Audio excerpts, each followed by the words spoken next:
Magdalene, I will start with that. When I came here, I was attracted, among other things, by that object.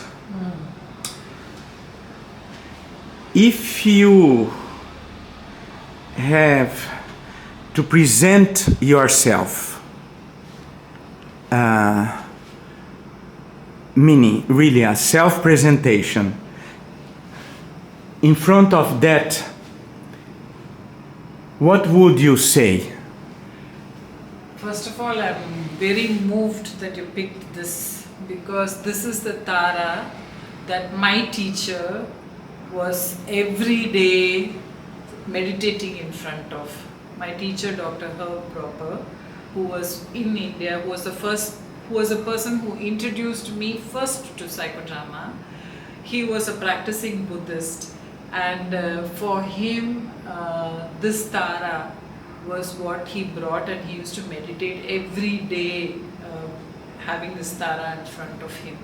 So I'm so moved that you picked Tara and as the object that is here. And for me, when Herb left, he's left the world. He has also left my organization at least a year before he actually passed on. But he left this with me, and so I have kept this Tara in a way where Tara can see everything that's happening in this room, and in this room is where most of our psychodrama happens.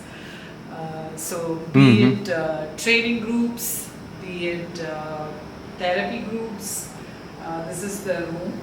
And and many people talk about this room as their safe space. So in times when people feel very disturbed and they feel very alone, especially during COVID, there were many people who could not come for therapy, and they were saying that, when I just couldn't reach out for help, one thing that calmed me down is this green grass, just imagining I'm in your place, sitting on the grass in this flow. So it's been a very, very, this space has been a very safe space for a lot of people over many years now. You mentioned the first time you were introduced to psychodrama. Okay. So when was it? Oh my goodness, this is a little bit of a story, and I have to say this because this is the beginning of psychodrama in India, in contemporary India, let me put it that way. Because of course Moreno wanted to come to India several times, it didn't work out. And then Leif Dagas was in India for several years. He worked in Kolkata, Mumbai, Delhi. I'm not sure whether he worked here in the south. Then of course we have other people who came now and then to India, but they were all people who were living outside, belonging to different countries, who were coming here. And for me, it was a very interesting way, and of course because we are psychodramatists, we know it's tele that's at work. My husband had written, he's a storyteller, he has he's a scholar of folklore.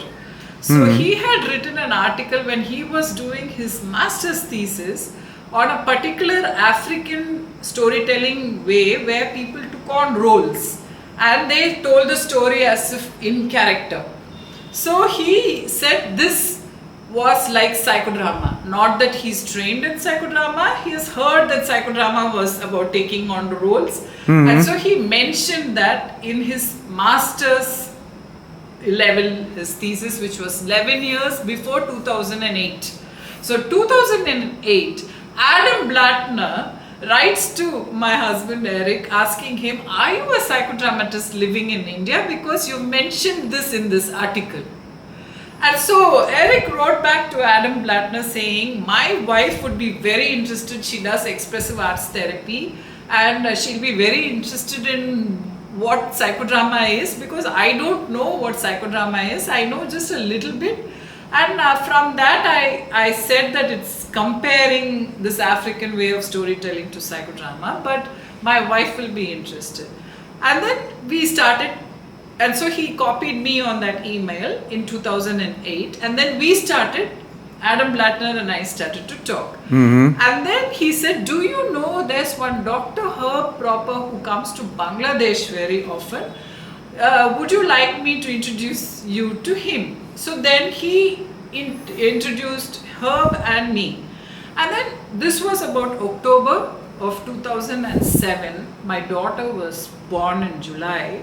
So it was just October to soon, like few months after her birth. And then I say I'd be really interested in knowing what this method is. So then Herb said, I'm in January for 3 weeks in Dhaka and many places in Bangladesh. Would you be interested in coming? So I said yes.